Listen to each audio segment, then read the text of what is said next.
Chapter 30, the 10th Plague, Part 3. Blood and Blessing.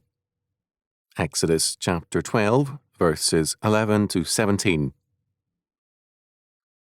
And thus shall ye eat it with your loins girded, your shoes on your feet, and your staff in your hand, and ye shall eat it in haste. It is the Lord's Passover. For I will pass through the land of Egypt this night, and will smite all the firstborn in the land of Egypt, both man and beast, and against all the gods of Egypt I will execute judgment. I am the Lord. And the blood shall be to you for a token upon the houses where ye are, and when I see blood, I will pass over you, and the plague shall not be upon you to destroy you, when I smite the land of Egypt. And this day shall be unto you for a memorial, and ye shall keep it a feast to the Lord throughout your generations. Ye shall keep it a feast by an ordinance forever.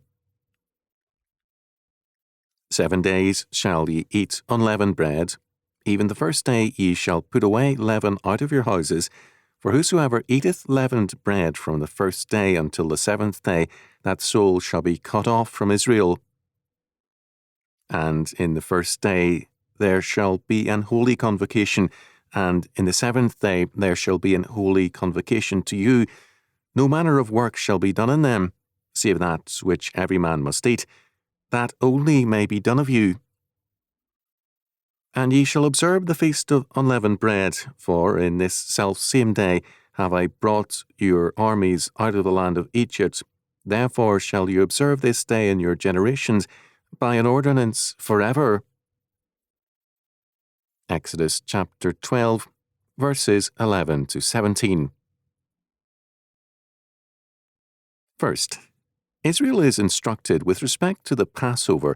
It is to be eaten with your loins girded. Verse 11. Both the later rabbis and Christian commentators have usually disregarded this comment. It is routinely referred to the fact of an imminent departure, and as having no further significance for the meaning of either the Passover or communion.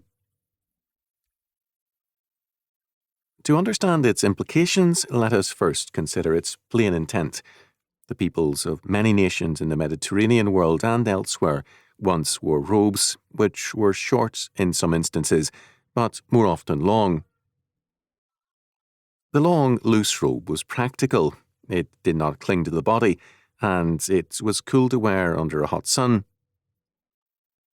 When action or haste was required, a girdle around the waist fastened the robe, and sometimes brought the robe above the knees for better freedom in work. To gird up one's loins thus became an idiom for preparing for action. Thus, Israel was to gird up its loins, that is, prepare for departure. However, the departure did not follow the Passover immediately. The girded loins required at this first Passover indicated that God's people must be ready for action. Since the action was into freedom, the girded loins pointed to the Passover as the prelude to victory. In neither Passover nor communion observances is there any stress on the fact that the meaning of the rite is that it is to be seen an indication of certain victory. Edersheim observed, "It is a beautifully significant practice of the modern Jews that, before fulfilling any special observance directed in their law, they always first bless God for the giving of it." One might almost compare the idea underlying this, and much else of a similar character in the present religious life of Israel, to the good fruits which the soil of Palestine bore, even during the sabbatical years when it lay untilled. For it is intended to express that the law is felt not a burden, but a gift of God in which to rejoice. While the Passover was a most solemn occasion, it was also a joyful one, because it was to be followed by deliverance and victory. As a result, Passover and now communion celebrate not an end, but a beginning, a victory begun and anticipated. Sam Levinson reported a rabbinic comment which is appropriate. When man ultimately faces his Maker, he will have to account to him for those God-given pleasures of life of which he did not take full advantage. The Passover communion celebrates the life of victory, responsibility and joy. Together with the requirement that one's loins be girded is the summons to have your shoes on your feet. Verse 11.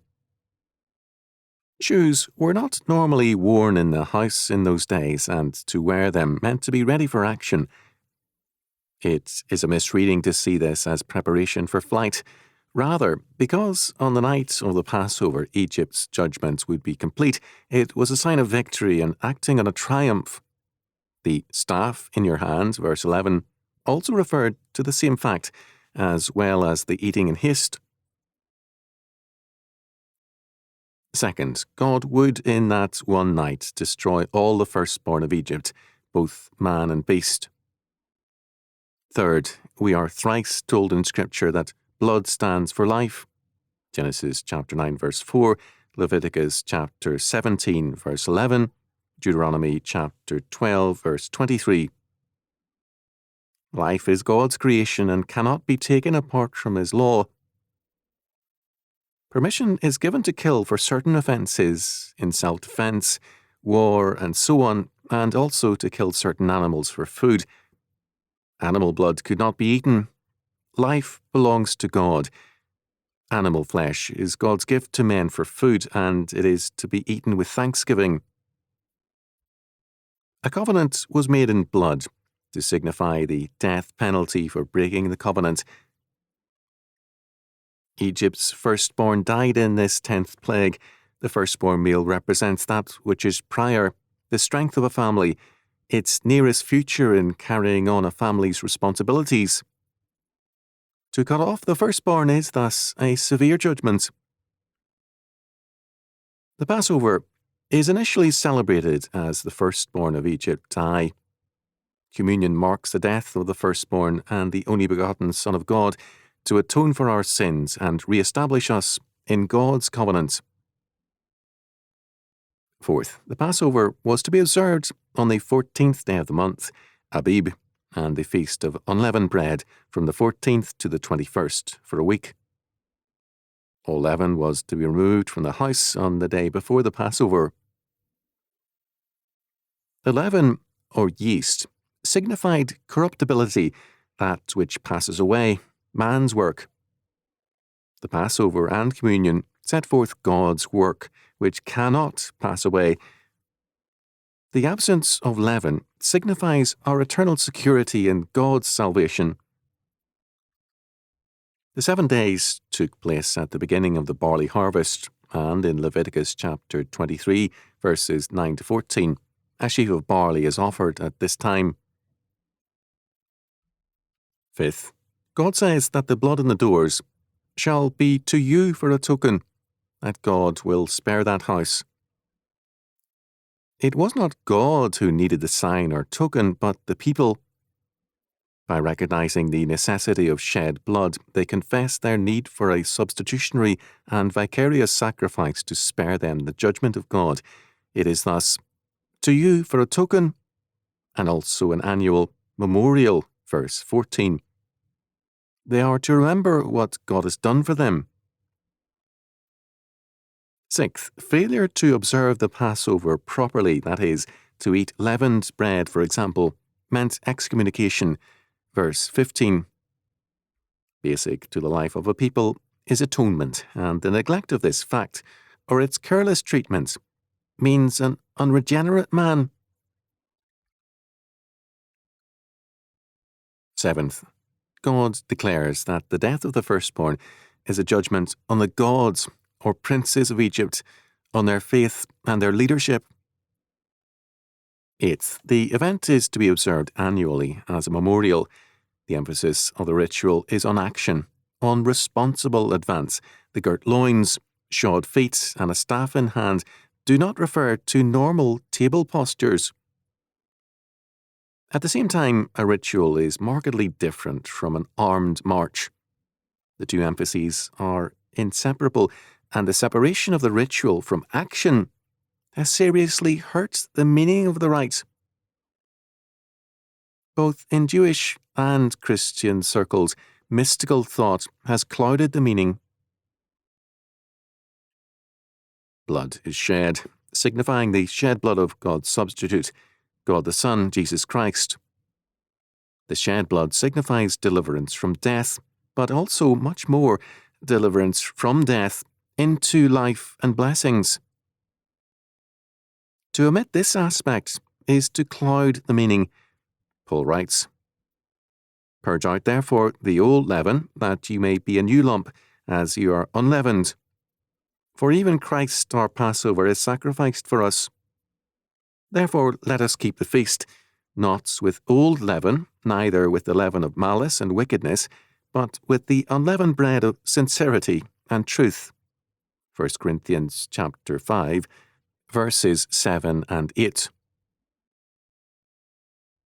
The word feast here is the Greek heortazo, or festival, according to Hodge. Let us therefore keep the feast. That is, since our Passover Christ is slain, let us keep the feast. This is not an exhortation to keep the Jewish Passover, because the whole context is figurative, and because the death of Christ is no reason why the Corinthians should keep the Jewish Passover. Christians are nowhere exhorted to observe the festivals of the old dispensation. Neither is the feast referred to the Lord's Supper. There is nothing in the connection to suggest a reference to that ordinance. A feast was a portion of time consecrated to God. To keep the feast means, let your whole lives be as a sacred festival, that is, consecrated to God. Hodge's last sentence is superb. What precedes it argues too much. Christ is our Passover.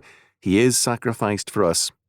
The word Passover ties Christ's work to both the Jewish Passover and the Lord's Supper, and tells us that the sacrifice of Christ and the ordinance require that our whole lives be as a sacred festival, consecrated to God. There is, for us, a necessary connection between blood and blessing, and a necessary response of joy and gratitude.